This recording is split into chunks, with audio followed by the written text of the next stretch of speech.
नमस्कार, मी सूरज सर तुमचं icon training इन्स्टिट्यूटमध्ये सहर्ष असं स्वागत करत आहे.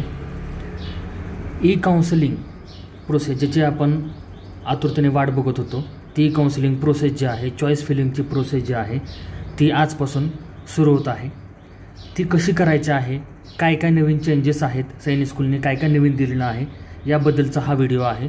पालकांनी हा व्हिडिओ काळजीपूर्वक शेवटपर्यंत बघायचा आहे आणि अशाच इथून पुढच्या जे काही काउन्सिलिंगच्या जे काही अपडेट्स असणार आहेत ते तुम्हाला आयकॉन ट्रेनिंग इन्स्टिट्यूटच्या यूट्यूब चॅनलला ह्या मिळणार आहेत. त्यासाठी तुम्हाला आयकॉन ट्रेनिंग इन्स्टिट्यूटचा यूट्यूब चॅनल लाईक, शेअर आणि सबस्क्राईब करायचं आहे.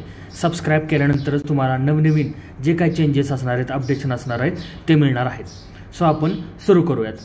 सो सर्वप्रथम 15 जून ते 21 जून या बिटवीन ई काउन्सिलिंगची चॉईस फिलिंग असणार आहे. जिथून तुम्ही ई काउन्सिलिंगचं रजिस्ट्रेशन केलं होतं त्याच वेबसाईटला ही प्रोसेस असणार आहे. तीच वेबसाईट तुमच्यासमोर आता दिसत आहे. या ठिकाणी तुम्हाला साइन इन नावाचं एक बटन दिसत आहे. या ठिकाणी साइन इनवरती तुम्ही सर्वप्रथम क्लिक करायचं आहे. ज्या ठिकाणी तुम्हाला तुमच्या युजर नेम म्हणजे जो ॲप्लिकेशन नंबर आहे तो टाकायचा आहे. त्याच्यानंतरनं पासवर्ड जो तुम्ही ई काउन्सिलिंग रजिस्ट्रेशनसाठी दिला होता तो पासवर्ड टाकायचा आहे, कॅप्चा टाकायचा आहे आणि साइन इन बटनवरती क्लिक करायचं आहे. सो सर्वप्रथम आपण ते करूयात. लॉग इन केल्यानंतर तुमच्यासमोर अशा प्रकारचे एक प्रोफाईल दिसणार आहे. सर्वप्रथम मी माय प्रोफाईलवरती जातो. या ठिकाणी तुम्हाला पर्सनल डिटेल्स दिसणार आहेत कॅन्डिडेटच्या आणि ऑल इंडिया सैनिक स्कूल एंट्रन्स एक्झाम डिटेल्स म्हणजे ॲप्लिकेशन नंबर काय आहे, ऑल इंडिया रँक कोणता होता, कॅन्डिडेटचे मार्क्स किती आहेत, कॉम्बिनेशन ऑप्टेड ड्युरिंग हे सगळ्यात महत्त्वाचं आहे की रजिस्ट्रेशनच्या वेळेस तुम्ही कुठलं कॉम्बिनेशन घेतलं होतं, म्हणजे सैनिक स्कूल ओनली सैनिक स्कूल घेतलं होतं, सैनिक स्कूल प्लस न्यू सैनिक स्कूल घेतलं होतं का न्यू सैनिक स्कूल घेतलं होतं. आता या कॅन्डिडेटने फक्त सैनिक स्कूल घेतलं होतं, ओनली सैनिक स्कूल. त्याच्यामुळं चॉईस फिलिंगच्या वेळेस त्याला फक्त गव्हर्नमेंटचे सैनिक स्कूल जे आहेत 33 तेवढ्यांचीच लिस्ट दिसणार आहे. या ठिकाणी NSS प्लस SS असं जर असतं तर त्या ठिकाणी त्याला हे ऑप्शन दिसले असते. हा एक याच्यामधला एक पॉईंट आहे. त्याच्यानंतर इथे दिलेले बघा, qualified in the written test for SS and not qualified for the NSS. याच्यावरून सुद्धा तुम्हाला जर तुम्ही क्वालिफाईड नसाल NSSसाठी तर तुम्हाला तिथं चॉईस फिलिंग दिसणार नाही. जर तुम्ही क्वालिफाईडच नसाल SSसाठी तर तुमचं लॉग इनच होणार नाही. ओके, सो याप्रमाणे तुम्हाला इथले हे पॉईंट्स बघणं गरजेचं आहे. ओके, त्याच्यानंतर आपण जाऊयात. सगळ्यात महत्त्वाचा विषय आहे चॉईस फिलिंग. चॉईस फिलिंग इथं आल्यानंतर रेड कलरमध्ये जी काही तुम्हाला सूचना दिलेली आहे ती काळजीपूर्वक वाचायचं आहे. त्याच्यामध्ये हे दिलेलं आहे की तुम्ही चॉईस फिलिंग जे आहेत ते लॉक करण्याबरोबरच इथं चेक करायचं आहे can not be modified or changed after the last date and time. म्हणजे काय, लास्ट डेट किती आहे तर 21 ही लास्ट डेट आहे. 21/6 लास्ट डेट आहे. ह्या 21/6च्या अगोदर तुम्ही कोणत्याही प्रकारच्या याच्यामध्ये चेंजेस करू शकता. एकदा डेट एक्सटेंड झाल्यानंतर तुम्हाला इथे चेंजेस करता येणार नाही. ओके, सो सर्वप्रथम ती गोष्ट सगळ्यात पालकांनी लक्षात घ्यायची आहे. Priority choice of the schools are locked, they can not be modified or change after the last date. Okay, next याच्यानंतर या ठिकाणी सैनिक स्कूल ओनली केल्यामुळं किंवा NSSसाठी क्वालिफाईड नाही आहेत त्याच्यामुळं तुम्हाला इथं काय दिसणार आहेत, फक्त या ठिकाणी सैनिक स्कूल दिसणार आहेत. ते पण अल्फाबेटिकली त्यांनी अरेंज केलेले आहेत. ओके, सो अल्फाबेटिक अरेंज केल्यामुळं या ठिकाणी प्रत्येकाला एक प्रायोरिटी आलेली आहे. कालिकिरी 1, कोरकोंडा 2 या प्रकारे. सातारला जर तुम्ही बघितलं, सातारा आणि चंद्रपूरला, तर चंद्रपूरला आलेला आहे 18 नंबरची प्रायोरिटी आणि सातारला आलेला आहे 19 नंबरची प्रायोरिटी. ओके, सो आता ह्या प्रायोरिटी आपल्याला द्यायच्या आहेत. ओके, 33 सैनिक स्कूलच्या तुम्हाला प्रायोरिटी द्याव्या लागणार आहेत. पण याच्यामध्ये सुद्धा सैनिक स्कूलनी काम हलकं केलेलं आहे, एक इझी काम केलेलं आहे, ते आपण बघूयात. सो या ठिकाणी तुम्हाला एडिट चॉईस नावाचा, ज्यावेळेस तुम्ही प्रथम लॉग इन करणार आहात, पहिल्यांदा लॉग इन करणार आहात यावेळेस, तर त्या ठिकाणी तुम्हाला एडिट चॉईस नावाचं एक बटन इथे दिलेलं आहे. प्रिंट चॉईस नावाचं हे दुसरं बटन आहे. सो एडिट चॉईस बटनवरती क्लिक केल्यानंतरच तुम्ही इथले चॉईसेस हे चेंज करू शकता. म्हणजे आत्ता जर तुम्ही या ठिकाणी काही जरी प्रेस केलं तरी पण हे दिसत नाही, कारण हे डिसेबल्ड आहे. हे कधी होणार आहे, एनेबल्ड, ज्यावेळेस एडिट चॉईसवरती तुम्ही क्लिक करणार आहात त्याच वेळेस तुम्हाला ती प्रोसेस सुरू होणार आहे. सो आपण या ठिकाणी एडिट चॉईसवरती क्लिक करण्याच्या अगोदर तुम्हाला काही गोष्टी सांगतो की ज्यावेळेस तुम्ही पहिल्यांदा हे एका कागदावरती लिहून घ्यायचे आहेत की तुमच्या सैनिक स्कूलसाठी दिल्या जाणाऱ्या प्रायोरिटी कोणत्या सेट करणार आहात एका कागदावरती. म्हणजे पहिल्यांदा तुम्ही हे ठरवायचं आहे की तुम्हाला कोणत्या सैनिक स्कूलला जायचं आहे आणि त्या ठिकाणी तुम्ही त्याच्यासमोर प्रायोरिटी द्यायची आहे. फॉर एक्झाम्पल सातारला तुम्हाला 1 नंबरची प्रायोरिटी दिली. सातारा 1, चंद्रपूर 2, बिजापूर 3, कोरकोंडा 4, कालिकिरी 5, कापूरथला 6. याप्रमाणे तुम्हाला अगोदर तुम्हाला किती प्रायोरिटी द्यायची आहेत पहिल्या 10मध्ये पहिल्या 5मध्ये हे अगोदर समजून घ्या. एका कागदावरती काढा आणि त्याच्यानंतर या ठिकाणी तुम्ही चेंजेस करायचे आहेत. डिरेक्टली चेंज करायला जाऊ नका. ते सर्वप्रथम करायचे. दुसरी महत्त्वाची गोष्ट हे तुम्ही घरी करू नका, मोबाईलवरती करायचं नाही. प्रॉपर नेट कॅफेमध्ये जाऊन ती प्रोसेस तुम्ही करून घ्यायची आहे. ज्यांना कम्प्युटरमधलं सगळ्यात जास्त कळतं आणि कम्प्युटरमधलं कळत सुद्धा वेबसाईटबद्दल त्यांना माहिती आहे त्यांनीच ही प्रोसेस तुम्ही घरू करू शकता तुमच्या रिस्कवरती. अदरवाईज ज्या ठिकाणी तुम्ही नेट कॅफेमध्ये जाणार त्याच्या समोर बसून तुम्हाला हे प्रोसेस करून घ्यायचे आहे. त्याच्यामध्ये कुठल्याही प्रकारची गल्लत होता कामा नये. ओके, सो आपण ह्याच्यावरती क्लिक करूयात.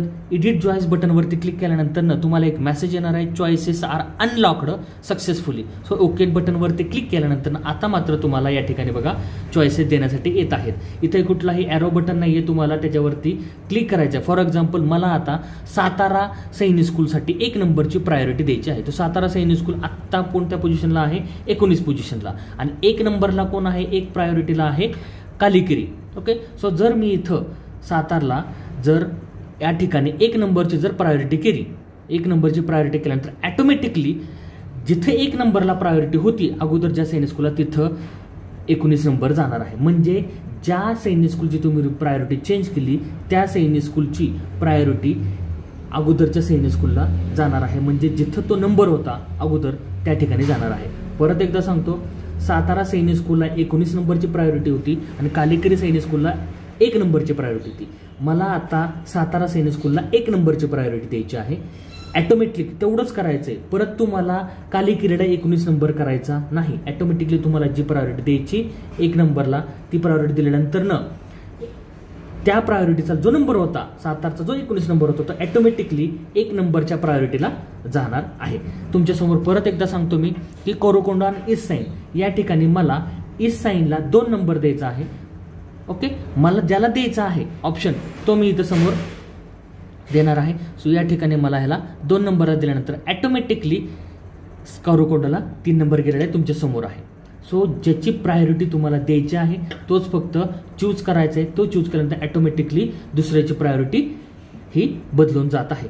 परत एकदा अजून एक एक्झाम्पल सांगतो मी. आता या ठिकाणी बालाचिडे आहे आणि अंबिकापूर आहे. सो मला अंबिकापूर हे 7 नंबरला द्यायचं आहे. सो त्या ठिकाणी मी इथं 7 नंबर करतो. ॲटोमॅटिकली अंबिकापूरला 8 नंबर आलेला आहे. अशाप्रमाणे तुम्ही काय करायचं आहे, चॉईसेस तुमचे द्यायचे आहेत. मी परत एकदा सेट करतो.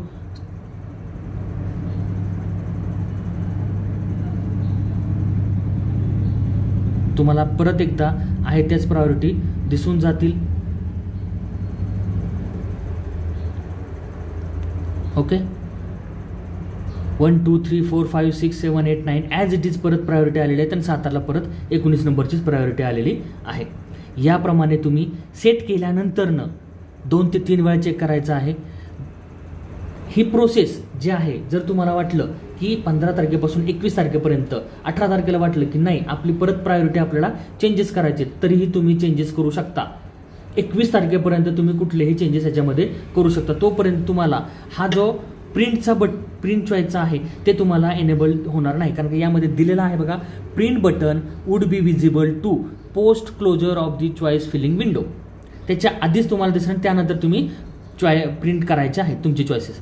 पण तुम्ही नेट कॅफेमधून भरत असाल तर तुम्ही काय करायचं, याचे स्क्रीनशॉट काढून घ्यायचे आहेत किंवा लिहून घ्यायचे आहेत की आम्ही कोणत्या कोणत्या प्रायोरिटी दिलेली आहेत. हे मात्र सर्वांनी करायचं आहे. आता एकदा तुम्ही प्रायोरिटी सेट केल्या की इथं लॉक द चॉईसेस नावाचं बटन आहे आणि इथं काय करायचं आहे, तुम्हाला लॉक होणार आहे चॉईसेस. परत जर तुम्हाला वाटलं नाही त्याच वेळेस त्याच टायमिंगला तुम्हाला चॉईस एडिट करायचे आहेत, सो तुम्ही लगेच ह्या बटनवरती क्लिक करून एडिट चॉईसवरती क्लिक करून तुम्ही एडिट करू शकता. सिम्पल प्रोसेस आहे. ओके, आता या ठिकाणी फक्त सैनिक स्कूल्स ओनली आहे किंवा NSSला क्वालिफाईड नाही आहे. पण जे सैनिक स्कूलला पण क्वालिफाईड आहेत, NSSला पण क्वालिफाईड आहेत, त्याचबरोबर जे कॉम्बिनेशन ऑप्टेड केलं होतं त्यांनी सैनिक स्कूल प्लस NSS, तर या ठिकाणी तुम्हाला 2 भाग दिसणार आहेत. एक दिसणार आहे सैनिक स्कूलचा, दुसरा दिसणार आहे न्यू सैनिक स्कूलचा. म्हणजे इथं तुम्हाला 1 to 33 ऑप्शन्स आहेत, त्या ठिकाणी तुम्हाला 1 to 72 किंवा 73 ऑप्शन तुम्हाला दिसणार आहेत. त्याही ठिकाणी हेच करायचं आहे की जर तुम्हाला फक्त सैनिक स्कूलचे, गव्हर्नमेंट सैनिक स्कूलचे प्रायोरिटी चेंज करायचे तर तुम्ही तेवढ्याच करायचे आहेत. जर न्यू सैनिक स्कूलच्या प्रायोरिटी नाही चेंज केला तरी चालतील. याच्यामध्ये एक पॉईंट दिलेला आहे बघा, ॲट दिस स्टेप प्रायोरिटी या ठिकाणी दिलेला आहे. In case if you have not prioritize your schools or locked your priority choices of the schools, then the default choices of the school as shown above will be consider as your final choice. म्हणजे new Sainik स्कूलला तुम्हाला जर marks कमी असतील तर तुम्ही त्याचा विचार करू शकता. जर नेक्स्ट तुम्हाला अटेम्प्टच राहिलेला नसेल तर तुम्ही त्याचा विचार करू शकता. नेक्स्ट अटेम्प्ट असेल 6th स्टँडर्डसाठी 9th स्टँडर्डसाठी तर तुम्ही फक्त गव्हर्नमेंट सैनिक स्कूलचाच विचार करा. नेक्स्ट इयर परत एकदा तुम्हाला काय होणार आहे ते चान्स मिळणार आहे. सो पालकांनी विचार करायचा आहे की आपल्याला चान्सेस किती आहेत आणि त्याप्रमाणे गव्हर्नमेंट सैनिक स्कूलचे प्रायोरिटी द्या, न्यू सैनिक स्कूलचे ॲज इट इजच ठेवले तरीही चालतील. ओके, ज्यांना न्यू सैनिक स्कूलला घ्यायचं आहे त्यांनी त्यानुसार प्रायोरिटी सेट करायच्या आहेत. अशाप्रमाणे तुम्ही तुमची चॉईस फिलिंग करू शकता. ओके, सो हा व्हिडिओ एंडपर्यंत बघण्यासाठी खूप खूप धन्यवाद. याच्यामध्ये ई काउन्सिलिंग प्रोसेसचे अजून काही अपडेट्स असणार आहेत, येणार आहेत. हा राऊंड फर्स्ट असेल, round second, third, what ever जे काही येणार आहेत ते तुम्हाला अपडेटसाठी तुम्ही आयकॉन ट्रेनिंग इन्स्टिट्यूटच्या यूट्यूब चॅनलला लाईक, शेअर आणि सबस्क्राईब करायचं आहे, जेणेकरून तुम्हाला एखादा व्हिडिओ अपलोड झाल्यानंतर लगेच तुमच्यापर्यंत तो नोटिफिकेशन येईल आणि तुम्हाला त्याचे व्हिडिओज बघायला मिळतील. थँक्यू.